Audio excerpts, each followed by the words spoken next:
दोस्तों 14 अगस्त 1947 ये वो दिन था जिस वक्त हमारा भारत आजादी की ओर बढ़ रहा था। मगर उस दौरान एक ऐसी ही घटना घटी जो इतिहास में आज भी हैरान करने वाली है। आखिर उस दिन ऐसा क्या हुआ था? उस तारीख को ही लाखों लोग दिल्ली की ओर क्यों चल पड़े थे? तो चलते हैं सदियों पुराने इतिहास की ओर। दोस्तों आज से करीब 73 साल पहले एक ऐसी ही घटना घटी थी जिसने हमारे इतिहास को ही बदल दिया था। असल में वो तारीख थी 14 अगस्त 1947।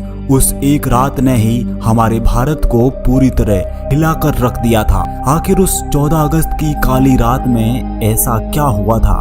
तो चलते हैं इतिहास के पुराने पन्नों में। दोस्तों ये दास्तान उस भयानक दौर की है जो जाते जाते ऐसा दर्द दे गया जिसकी भरपाई आज तक पूरी नहीं हो पाई है। दोस्तों 14 अगस्त हमारे इतिहास में वो तारीख थी जिसे भुलाए भी भूला नहीं जाता। ये हमारे लिए सबसे मुश्किल दौर में से एक था।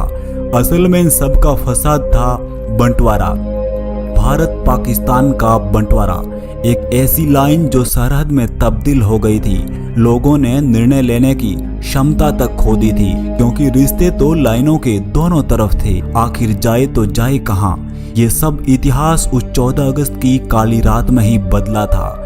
तो आइए दोस्तों चलते हैं 73 साल पीछे, उस समय में जहां ये सब तय होने वाला था। दोस्तों बंटवारे का दर्द दोनों ओर सहा था, वह चाहे भारत हो या फिर पाकिस्तान। केवल एक फैसले की वजह से लाखों लोगों का जीवन तबाह हो गया था। बरसों से इकट्ठी की गई संपत्ति भी पल भर में पराई हो गई थी। असल में लोग रातों रात बेदखल होकर सड़कों पर आ गए थे। 20वीं सदी की ऐसी तबाही उनके जीवन में पहली बार आई थी। दोस्तों उस समय हमारे भारत की आबादी करीब 40 करोड़ के आसपास थी। ब्रिटिश हुकूमत से ही शासन चला करता था। लोगों के पास इतना रोजगार भी नहीं था, बस किसी भी तरह अपना जीवन गुजार रहे थे। वो चाहे हिंदू हो या फिर मुस्लिम, हर मुश्किल घड़ी में कंधे से कंधा मिलाकर चलते थे। मगर अंग्रेजों को ऐसा कतई बर्दाश्त नहीं था। वे एक ऐसे ही मौके की तलाश में थे जिससे हिंदू मुस्लिमों में दंगा होता रहे और भारत हमेशा के लिए अशांत बना रहे। बदलते समय में अंग्रेजों ने धर्म को लेकर एक ऐसा ही खेल खेला जिसकी बदौलत हमारे सामने बंटवारा आया। अंग्रेजों ने अपनी पहली चाल मोहम्मद अली जिन्ना पर चली। उस समय जिन्ना ही मुस्लिम लीग के मुखिया थे। असल में अलग मुल्क की सुगबुगाहट आजादी से पहले ही शुरू हो गई थी। अंग्रेजों ने जो चाल चली थी, अब मुस्लिम उस चाल में पूरी तरह शरीक हो चुके थे। दूसरी ओर मुस्लिमों की अगर आबादी देखी जाए तो यह करीब 1/4 ही थी। फिर भी जिन्ना की ये जिद ही थी कि मुस्लिमों के लिए अलग मुल्क हो। पता नहीं जिन्ना ये सब क्यों भूल गए थे कि हजारों बरसों से ही तो साथ रहते आए हैं। तो फिर अब घुटन कैसी? अगर हिंदू मुस्लिम जनता की बात की जाए तो इस फसाद में कतई शामिल नहीं थे। वे तो बस बहकावे का शिकार हो गए थे। पंडित नेहरू भी जिन्ना की जिद के खिलाफ थे। ये वे जिन्ना ही थे जिन्होंने अंग्रेजों को जाते जाते दो मुल्कों के बीच लकीर खींचने का मौका दे दिया था। आखिर बदलते समय में वो 14 तारीख भी आई। 14 अगस्त की रात होने से पहले ही लोग रायसीना हिल्स पर जमा होने लगे और रात के 9 बजे तक करीब 5 लाख लोगों का हुजूम उमड़ पड़ा था।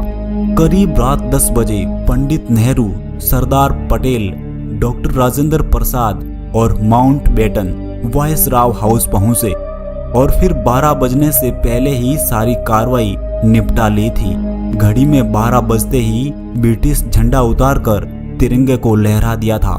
इस तरह दुनिया के नक्शे में 2 मुल्क आजाद हो गए थे। अब आजादी का जश्न शुरू हुआ ही था कि कुछ ही पलों में माहौल अशांति में बदल गया था। हर तरफ मौत का तांडव चल रहा था। इन दंगों में लाखों बेकसूर मारे गए थे।